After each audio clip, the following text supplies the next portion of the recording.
총 공급 곡선에 충격이 발생하게 되면 필립스 커브가 이동을 하게 됩니다. 지금 우리가 본 충격은 파지티브 샥이고요.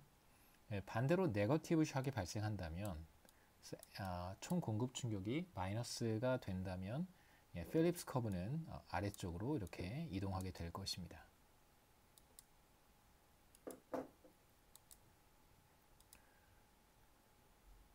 두 번째로 생각해 볼 수 있는 인플레이션은 디맨드 풀 혹은 수요 견인 인플레이션이라고 하는 것인데요. 이것은 우리가 수요 곡선이나 공급 곡선에서 가격의 변화가 나타났을 때 곡선 사이의 이동이라고 얘기하는 것과 같은 현상입니다. 그래서 우리가 지금 필립스 커브에 대한 이야기를 하고 있으니까요. 공급 곡선을 한번 생각해 보시죠.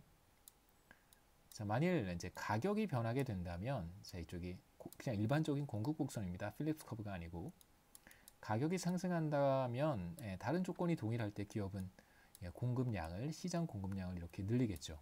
그래서 세로축의 변수가 변하게 되면 그러면 곡선상의 이동이 나타나게 되고, 지금 우리가 코스트 푸시라고 하는 것은 사실 총 공급 충격, 예를 들면 원자재 가격이 상승한다든가 혹은 오일 가격이 원유 가격이 상승한다든가 이런 현상으로 인해서 나타나는 비용 상승을 이제 코스트 푸시라고 얘기한 것이고요. 자, 그것은 사실 여기에 나타나는 변수가 변해서 그런 것이 아니라 공급 곡선 자체를 이동시키는 것 때문에 이렇게 공급 곡선이 위쪽으로 이동할 수도 있고 아래쪽으로 이동할 수도 있기 때문에 이제 이것을 우리가 코스트 푸시라고 이야기한 것이고, 지금부터 보려고 하는 것은 공급 곡선 자체가 변하는 것은 아니고요. 이제 가격이 변함에 따라서 이제 가격이 상승하게 되면 공급량이 늘어나게 되고, 가격이 하락하게 되면 공급량이 줄어들게 되는 이제 그러한 현상인데, 물론 우리가 그 간단한 공급 곡선에서의 이야기와는 완전히 다르기 때문에 이건 너무 신경 쓰지 마시고요. 자, 이제 필립스 곡선 상에서의 이동을 한번 생각해 보겠습니다. 디맨드 풀 인플레이션이라고 하는 것이 바로 그런 것인데요. 자, 수요 견인 인플레이션은 경기가 과열되어서 GDP 갭이 플러스가 되는 경우에 나타나는 현상입니다. 자, GDP 갭이 플러스가 된다는 것은 필립스 커브에서 이번에는 총 공급 충격을 우리가 보지는 않겠습니다.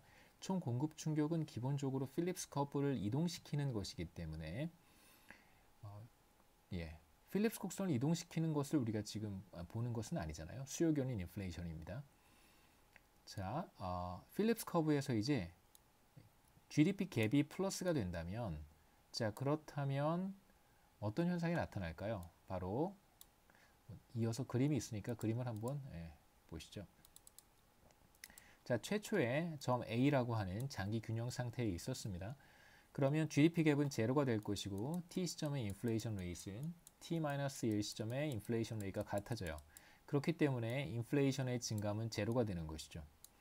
자, 그런데 경기가 과열되었습니다. 그렇다고 한다면 경제 내에 매우 많은 기업들이 존재할 텐데, 이들 기업들이 생산해서 판매하는 재화와 서비스에 대한 수요가 늘어났다라고 우리가 이야기할 수 있습니다. 모든 기업들이 다 그렇게 되었다라고 해석하기는 어렵지만 대체로 매우 많은 기업들의 재화와 서비스, 그들이 생산하는 재화와 서비스에 대한 수요가 증가했다고 우리가 해석할 수 있겠죠. GDP 갭이 0보다 커졌다는 것이 바로 그러한 현상을 보여주는 거예요. 자, 그렇다면 기업은 어떤 의사결정을 하게 되냐면, 전에도 말씀드렸지만 필립스 커브라고 하는 것은 가격 조정이 자유롭지 못할 때 가격을 이번에 한번 조정할 수 있는 기회가 생기지만, 만약에 이번 기회에 가격을 조정하지 못하면 당분간 가격을 조정할 수 있는 기회가 오지 않을 수도 있잖아요. 우리가 그러한 환경에서 필립스 커브를 도출을 했고요. 그 다음에 또 하나 우리가 어떤 가정을 했었냐면, 기업은 자신이 판매하는 재화 혹은 서비스에 대한 어느 정도 독점력을 가지고 있다라고 이야기를 했습니다. 독점적 경쟁 시장, 모노폴리스틱 컴패러티브 마켓이라고 보통 우리가 이야기를 하는데요. 정확히 산업 내에 하나의 기업만 존재하는 것이 독점이고, 독점적 경쟁 시장이라고 하는 것은 매우 비슷한 재화를 생산하는 다수의 기업들이 존재하는데 각자 생산하는 재화가 조금씩 다른 거예요. 그래서 제가 라면의 예를 들어서 말씀을 드리기도 했고, 뭐 과자 이야기를 하기도 했고요. 그 다음에 뭐 굉장히 다양한 재화들을 우리가 생각해 볼 수 있습니다. 기업들 사이에 거래가 되는 그런 뭐 재화나 서비스의 경우에도 우리가 같은 식으로 이야기할 수 있겠죠. 서비스의 퀄리티 차이가 조금 존재할 수도 있고요. 자, 그러한 상황이라고 한다면 그렇다면 자신이 생산하는 재화나 서비스에 대해서 어느 정도 가격을 컨트롤할 수 있는 이제 그 뭐 권한이 생기는 것이죠. 가격을 조금 올리더라도 완벽하게 대체할 수 있는 다른 상품, 다른 제품이 있는 것은 아니잖아요. 약간 차이가 있는 재화이기 때문에 여전히 소비자들은 혹은 뭐 다른 기업들은 제가 생산하는 어떤 재화를 여전히 높은 가격을 주고서라도 지불하고서라도 구매하려는 소비자들, 기업들이 존재할 거예요. 그렇기 때문에 제가 생산해서 판매하는 재화에 대한 수요가 늘어난다면 저는 최선의 의사결정이라고 하는 것이 가격을 조금 인상하는 것이죠. 수요가 늘어나면 당연히 가격을 조금 인상하는 것이 기업 입장에서는 최선의 선택이라고 할 수 있습니다. 그렇다면 당연히 기업들은 가격을 올리겠죠. 자, 그런 상황을 바로 우리가 필립스 커브에서 확인할 수 있는데요. 경제가 과열이 됐습니다. 그래서 경제 전체의 총 수요가 확대가 되는 상황이라고 한다면 바로 필립스 커브를 따라서 자, 이렇게 이동해 가는 점 A에서 점 D로 이동해 갔다라고 우리가 얘기할 수 있겠죠. 그러면 자, 세로축을 따라서 한번 보시면 자, 인플레이션의 증감이라고 하는 것은 결국 0보다 커져요. 그 말은 무슨 말이냐면 자, 이 값이 이렇게 된다는 뜻이죠. 뭐 정확히 다시 한번 순서대로 설명을 드리면 인플레이션의 증감이라고 하는 것은 T-1기와 T기 사이의 인플레이션 레이트의 차이인데 자, 이게 이제 0보다 커지는 거죠. GDP 갭이 0보다 커지게 되면 필립스 커브를 따라서 점 A에서 점 D로 이동해 갈 것이고요. 그렇게 되면 인플레이션의 증감은 0보다 커지게 됩니다. 그래서 여러분 이 필립스 커브는 공급 곡선처럼 읽으시면 안 되고요. 그렇게 해석하시면 더 문제가 생깁니다. 그래서 GDP 갭이 0보다 커지는지 GDP 갭이 0보다 작아지는지 그럴 때 기업들의 가격 결정 결과를 필립스 커브가 보여주는 것이기 때문에 그 결과 인플레이션 레이트이 이 경우에는 점 D로 가니까 인플레이션 레이트이 상승한다. 파이 T와 파이 T-1의 차이가 0보다 커지니까 다시 말해서 T-1기의 인플레이션보다 T기의 인플레이션이 더 높아지는 그래서 물가 상승률이 상승하는 현상이 나타나게 됩니다.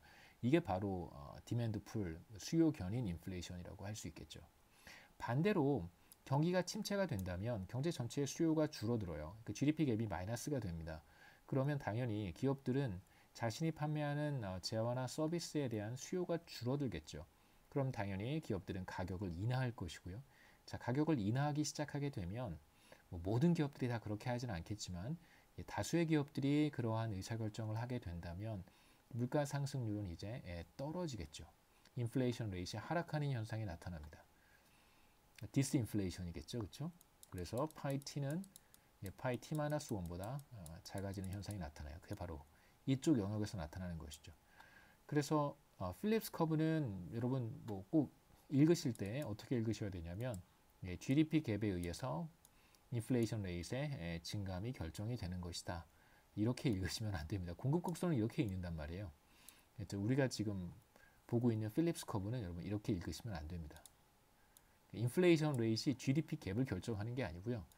GDP 갭이 자신이 판매하는 재화와 서비스에 대한 수요가 안정적인 상태냐 아니면 이거보다 커졌느냐 줄어들었느냐 GDP 갭이 0보다 크냐 경기가 과열되었느냐 경기가 침체되었느냐에 따라서 기업들은 자신이 직면하는 수요의 변화가 달라지는 것이기 때문에 가격 결정을 다르게 한다. 그래서 인플레이션이 상승할 수도 있고 혹은 하락할 수도 있다. 이렇게 이해하셔야 됩니다.